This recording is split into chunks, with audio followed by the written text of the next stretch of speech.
Praise the Lord. Proverbs Chapter 5, King James Version. My son, attend unto my wisdom, and bow thine ear to my understanding, that thou mayest regard discretion,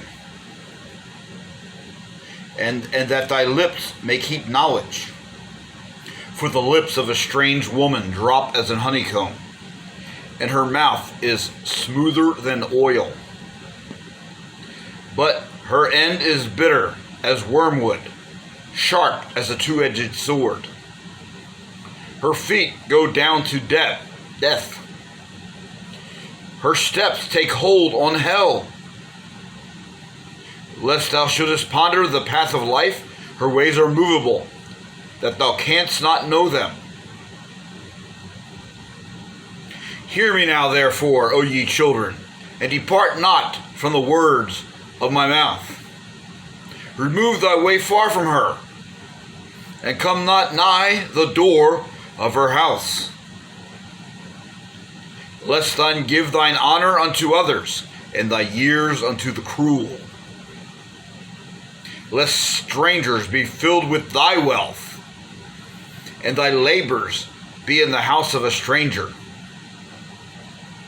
And thou mourn at the last, when thy flesh and thy body are consumed, and say, How have I hated instruction, and my heart despised reproof? And have not obeyed the voice of my teachers, nor inclined mine ear to them that instructed me. I was almost in all evil in the midst of the congregation and assembly. Moving on. Drink waters out of thine own cistern, and running waters out of thine own well. Let thy fountains be dispersed abroad, and rivers of waters in the streets. Let them be only thine own, and not strangers with thee.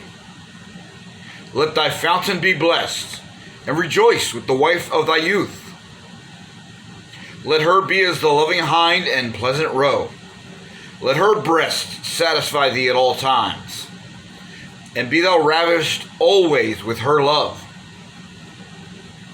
And why wilt thou, my son, be ravished with a strange woman, and embrace the bosom of a stranger? For the ways of man are before the eyes of the Lord, and he pondereth all his goings. His own inquiries shall take the wicked himself, and he shall be holden with the cords of his sins. He shall die without instruction, and in the greatness of his folly he shall go astray. Proverbs Chapter 5, King James Version.